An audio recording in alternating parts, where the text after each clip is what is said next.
Хөгжлийн бэрхшээлтэй иргэдийн оролцоог хангах, үйлчилгээг сайжруулах төсөл. Бэрхшээлгүй хөгжийн нэвтрүүлэг энэ удаагийнхаа дугаарыг хөгжлийн бэрхшээлтэй иргэдийн хөдөлмөр эрхлэлтийн асуудлаар бэлтгэн үзэгч танд хүрэхэд бэлэн боллоо. Нэвтрүүлгийнхаа эхний хэсэгт хөгжлийн бэрхшээлтэй иргэдийн хөдөлмөр эрхлэлтийн өнөөгийн байдал хийгээд хууль эрх зүйн орчин, цаашдаа төр засгаас авч хэрэгжүүлж байгаа төсөл хөтөлбөрүүдийн тухай мэдээллийг хүргэхээр хөдөлмөр нийгмийн хамгааллын сайд Ариун Заяагийн ярилцлагыг үзэгч танд хүргэх болно. Харин нэвтрүүлгийнхаа 2 дахь хэсэгт Нацаг доржийн нэрэмжит Улаанбаатар хотын нийтийн төв намын санд 17 дахь жилдээ ажиллаж байгаа харааны бэрхшээлтэй бүсгүй Оюун Баярын намын санчийн ажил үргээ хэрхэн амжилттай гүйцэтгэж байгаа талаар, мөн нэвтрүүлгийнхаа 3 дахь хэсэгт хөгжлийн бэрхшээлтэй иргэдийн сэргээн засах хөгжлийн төвийн дүрслэх урлагийн багш Ундармаа хэмээх сонсголын бэрхшээлтэй бүсгүйн ажил хөдөлмөрийн тухай гэгээлэг мэдээллийг үзэгч танд хүргэх болно.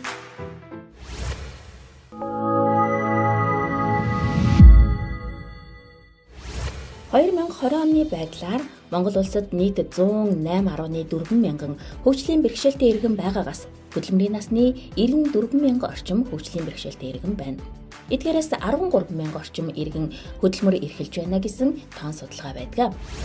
Хөгжлийн бэрхшээлтэй иргэдийн хөдөлмөр эрхлэлтийн талаар төр засгаас авч хэрэгжүүлж байгаа арга хэмжээ, төсөл хөтөлбөрүүд болоод өнөөгийн нөхцөл байдлын тухай засгийн газрын гишүүн хөдөлмөр нийгмийн хамгааллын сайд Ариун Заяатай ярилцлаа. Хөдөлмөр нийгмийн хамгааллын яамны эрхлэх хүрээний асуудалд бол хөгжлийн бэрхшээлтэй хүмүүсийн хөгжлийн асуудал ордог байгаа.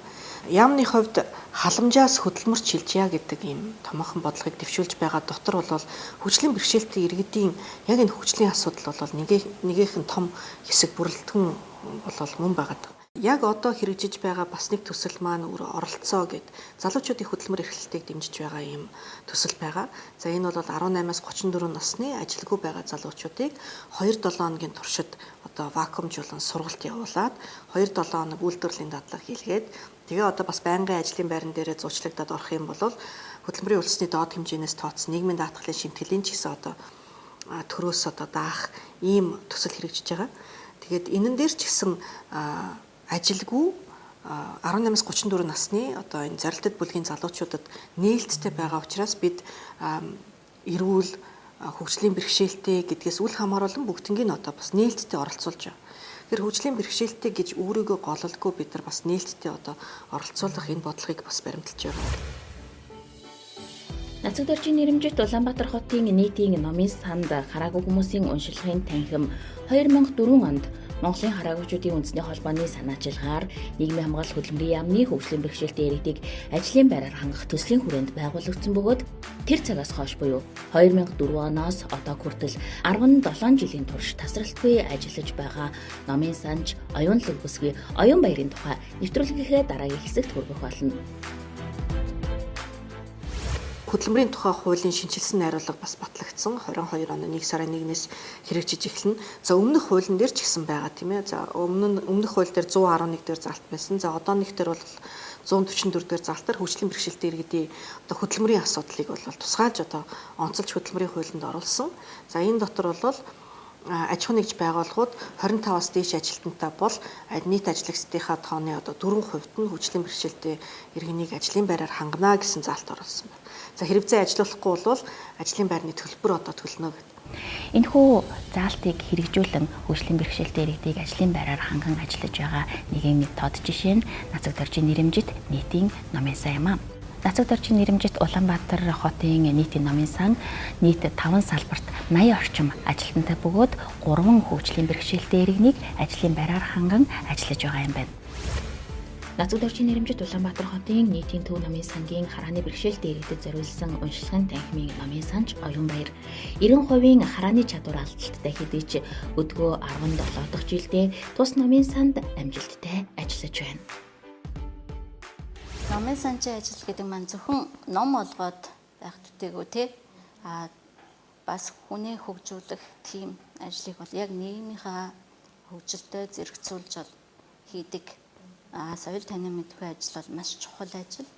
Урд нь бол одоо кассеттайгаар 50 төрлийн номтойгоор эхэлж ирсэн бол одоо оюутан залуус маань EPUB гэх цахим номыг одоо компьютерт суулгаад Монгол текст уншдаг програм ашиглаж чөлөөтэйгээр өөрийнхөө хүссэн одоо мэдээллийг авч одоо ашиглаж байгаа.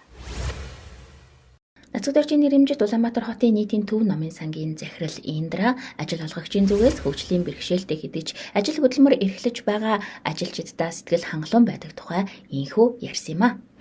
Хөгжлийн бэрхшээлтэй иргэдийн ажил олгогчны хувьд анзаархад бол давуу талууд маш их байдаг. Энэ юу гэдэг вэ гэхээр нэгдүгээр бусдад нөлөөлөх болон бусдаас ирэх хандлагыг аягүй хөрчилдөг.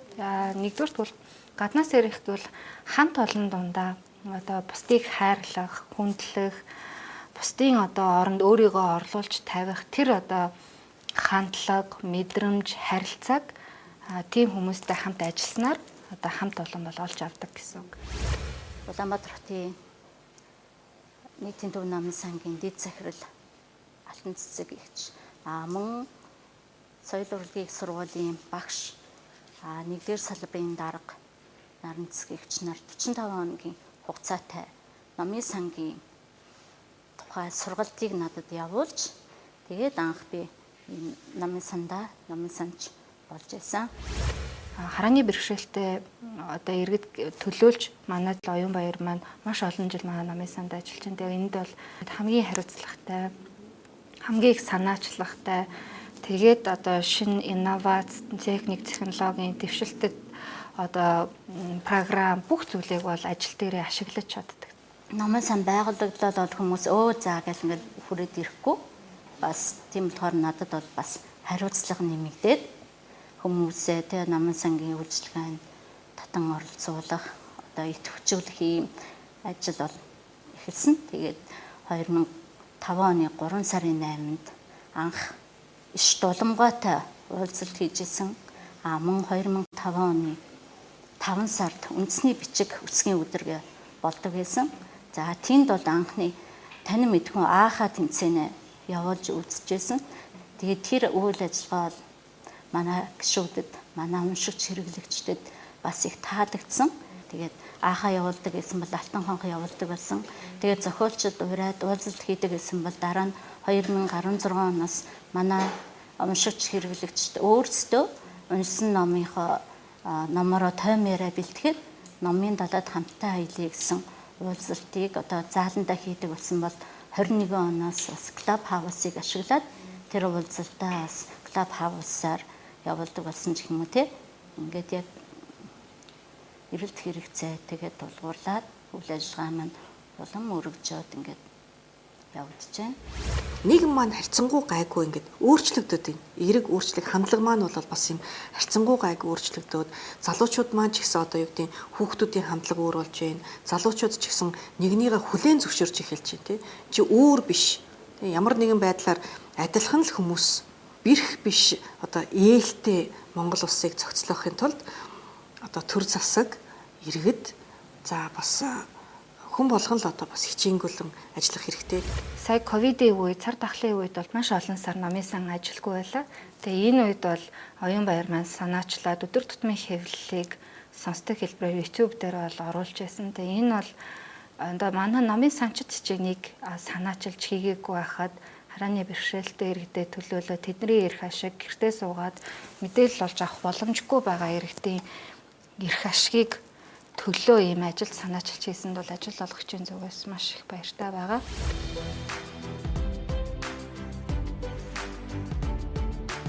Ялангуяа би холоос айгүйх явдаг учраас ингээд автобусанд нэлээд их цаг хугацаа өнгөрөөдөг. Тэр хугацаанд аудио номнуудыг сонсдог.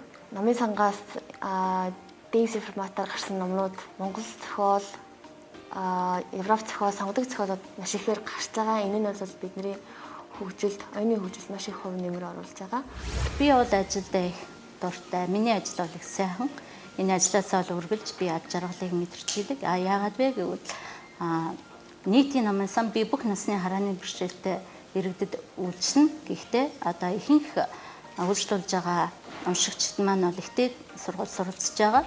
Оюутан залуус байдаг. Тийм учраас тэр залуучуудыг өөртөө ихтгэлтэй гэдэг нийгмийн харилцаанд оролцоход энэ номын сангийн үйл ажиллагаа бол маш их хувь нэмэр оруулдаг гэж бодож явдаг. Тусгай сургууль төгссөн учраас ном сурах бичиг маань бүгдээрээ хүртээмжтэй брайлаар ерөөхдөө байдаг байсан. Их сургуульд орохлоор ерөөхдөө их сургуулийн сурах бичиг ном бол брайлаар мэдээж байхгүй бүр томроосон хэлбэрээрч байхгүй байдаг байсан учраас энэ номын сан дээр ирээд сурах бичгээ сканер дээр томруулах зарим тохиолдолд ангийнхаа хүүхдүүдээр уншуулж бичлэг хийлгээж авах гих мэтчлэн үйлчлүүлдэг. За манай харааны бэрхшээлтэй ирдэг зориулсан уншлагын танхим бол зөвхөн төв дээр байсан. За түрүү жил бол хаан уул дүүргийн салбар номын сан дээр маань нэгдсэн байгаа. Тэгэхээр хаан уул дүүргийн номын сан дээр жишээлбэл яг тэр нөгөө харааны бэрхшээлтэй иргэдтэй зориулж тэр үйлчилгээгээ үзүүлэх, тэр хэрэгцээ шаардлагах хүртээмжийг мэдэрч ажиллах номын санж байхгүй байгаа байхгүй. Оюун баяр эхчийн хувьд ингээд ээж шиг найз шиг байж чаддаг. Дээрээс нь ингээд ном сурах бичгээ. За би нэг ийм төрлийн ном уншмаар байна гэж хэлэнгүүт тэгвэл тэр чамд яг тохирно гэдэг ч юм ингээд надад мэргэжлийнхаа хувьд маш их зүйлийг ингээд мэддэг юм шиг санагддаг. Олон улсын номын сангийн жишг бол өөрөө хүртээмжтэй байдлыг илүү одоо бүх хүнд хүртээмжтэй байдлаар номын сан мэдээллийн үйлчлэг хүргэх шаардлагатай байгаа учраас үлдсэн 3 дүүрэг салбар номын сангаа бүгдийг одоо ирэх жилүүдэд бол харааны болон хөгжлийн бэрхшээлтэй иргэдэд зориулсан болохоор ажиллах гэж байгаа. Тэгээ ер нь манай хамт олон бол маш гэгээлэг номын санд ажиллаж байгаа гэдэг утгаараа маш их гэгээлэг намайг их дэмжиж ажилладаг. Мөн бас манай харааны бэрхшээлтэй иргэд маань номын сангийн бүх үйлчлэгийг одоо карт нийлгэх, гэрээр ном авах гэсэн төлбөртэй бүх үйлчлэгийг бол үн төлбөргүйгээр авдаг. Миний хувьд энэ номын санд ирэхлээрээ нэг явхаа мэдтгүү гэх юм уу? Айгүй нэг тийм тухтай байдаг. Найзуудтайгаа ирээд энд чөлөө цагаа өнгөрөөгөөд шатар даамаа тоглоод ингээд тавраа таалцаад байж ин.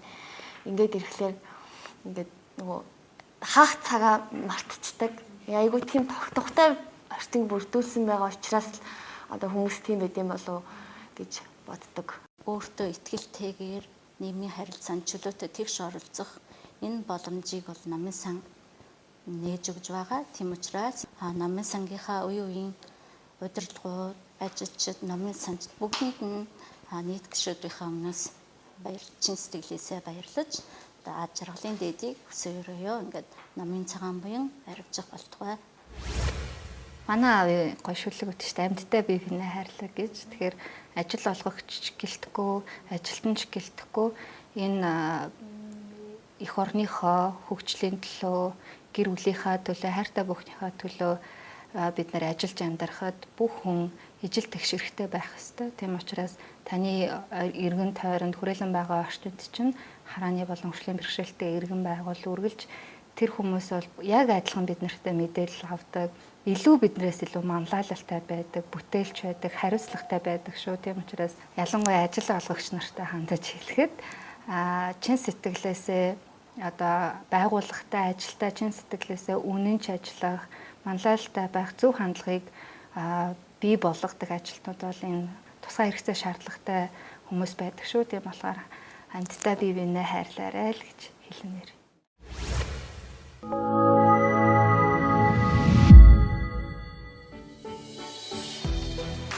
Хөгжлийн бэрхшээлтэй иргэдийн онцлог хэрэгцээ, давуу тал, авьяас чадварыг олж харж дэмжин өнөөдрийн байдлаар 21 хөгжлийн бэрхшээлтэй иргэнийг мөн 9 хөгжлийн бэрхшээлтэй хүүхэдтэй эцэг эхчүүдийг ажлын байраар ханган ажиллаж байгаа үлгэр жишээ хамт олон бол хөгжлийн бэрхшээлтэй хүүхдийн сэргээн засах хөгжлийн төвийн хамт олон юм а.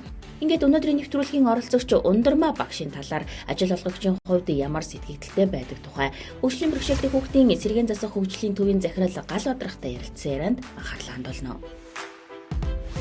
Өнөөдрийн нэвтрүүлэгт оролцож байгаа манай боловсролын туслах багш Ундрмаа байна. Ундрмаа маань бас юуны хүн сонсголын бэрхшээлтэй. Тэгээ манай Ундрмаа багш бол хүүхдүүдийн одоо хөгжлийн бэрхшээлтэй хүүхдүүдийн ивийг маш сайхан олдог.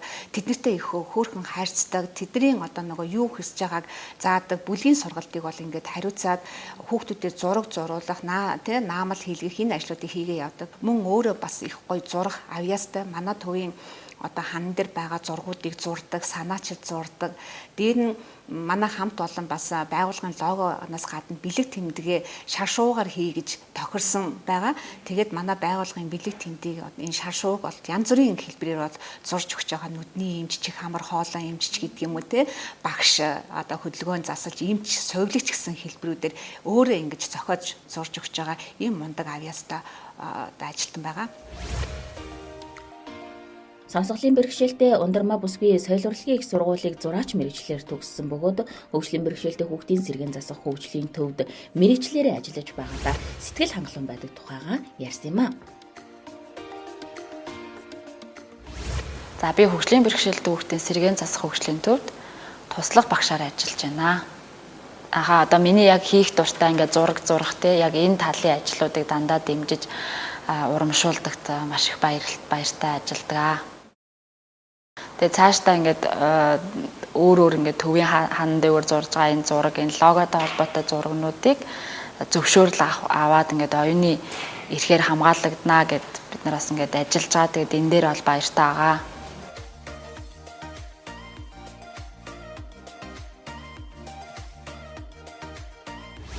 Ер нь бол манай байгууллага бол мэдээж 7 хоног болгон хурал, шуурхай хурал үйл ажиллагаануудыг зохион байгуулдаг. Тиймээс сургалт семинаруудыг одоо ажилчдынхаа мэдлэг мэргэжлийг дээшлүүлэхийн тулд хийдэг.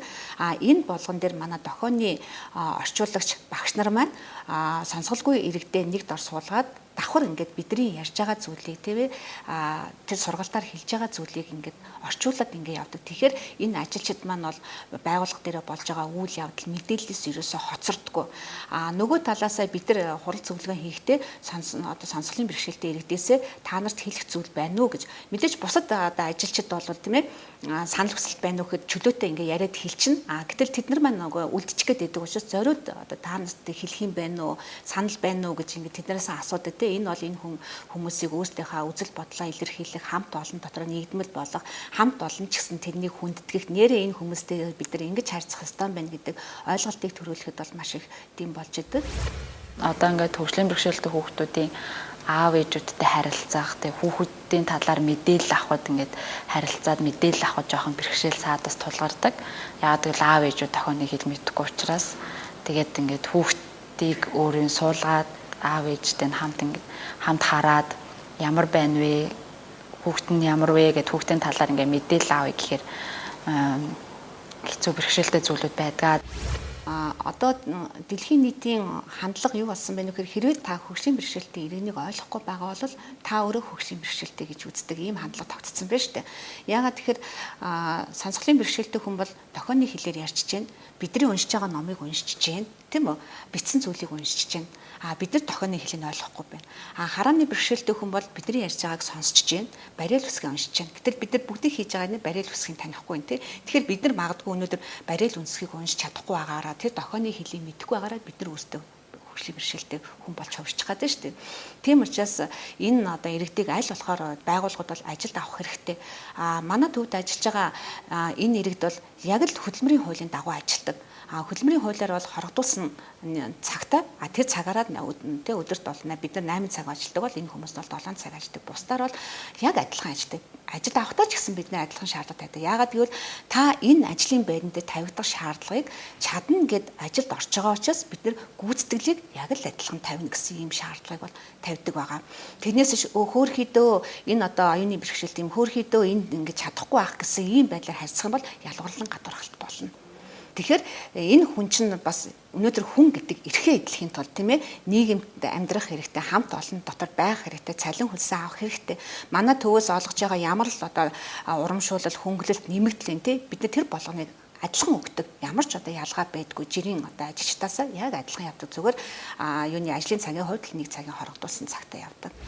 Хөгжлийн бэрхшээлтэй хүүхэдтэй зэрэгэд өөрөө ч гэсэн төрөлхийн үү эсвэл олдмол уу үл хамааран хөгжлийн бэрхшээлтэй хөнгөн хүнд хэлбэрийн аль нь ч вэ иргэд нээлттэй болж ирж байгаад нь үнэхээр одоо талархалтай хандаж байна. Цаашлаад ч гэсэн бид нар хамтдаа илүү инэрэнгүү нийгмийг бий болгож чадна гэдэгт бол бас итгэлтэй байна. би чадахгүй байх гэж бодоод ингээд ажил хийж чадахгүй байсан. Тэгээд дараа нь болохоор ингээд барилга дээр ажиллаж үзсэн. Бас оёдлын үйлдвэртэй ажилласан. Хуваараа болохоор ингээд парк дээр нөгөө пест арт гэлөө те ингээд нүүрэн дээр зураг зурдаг ч юм уу тиймэрхүү ажлуудыг хийжсэн. Тэгээд дараа нь ингээд сонсголгүй хүмүүс ингээд нийгмээс гадуурхагдах биш ингээд хамт ажиллаад явах юм бол чадах юм байна. Намайг дэмжиж болж гин гэд хүмүүс аягүй сайн чадж гин гэдгийг ингээд хараад тэгээд олон хүмүүс нийгэмд сонсголгүйсэн ч гэсэн хамаагүй ингээд ажил хийгээд чадж байгаа ингээд зурж байгаагаараа, ойж байгаагаараа ч юм уу те ингээд чадаад хийж байгаа зүйлүүд байгаа юм байна. Тэгээд би амар гар байхгүй байгаа шүү дээ. Ингээд гар байна, хийж чадах бүх зүйл байна гэдгийг ингээд ойлгосны дараа тэгш ингээд нийгэмд оролцоод ажил хөдөлмөр эрхлээ явж байгаа. Тэгэхээр хүмүүст бас тэгж хэлмээр байна. Та нар чадсан шүү гэж хэлмээр байна. Тэгээд ундрмаад бол манай хамт олон бол их сайн байдаг. Бас оны шилдэг ажилтнаар ингээд шалгарч ийсэн ийм мундаг эмэгтэй. Бэрхшээлгүй хөгжийн нэвтрүүлэг энэ удаагийнхаа дугаараар хөгжлийн бэрхшээлтэй иргэдчихсэн өөрийн онцлог ур чадвартай хийгээд ажлын байрны шаардлагад нийцэж бусдын адил ажил хөдөлмөр эрхэлж манлайлагч байж чаддаг гэдгийг харуулахыг зорьсон юм а. Аж ахуйн нэгж байгууллага ажил олгогч болгон хуулиа хэрэгжүүлж хөгжлийн бэрхшээлтэй иргэдийг ажлын байраар хангаж хамтдаа бэрхшээлгүй хөгжий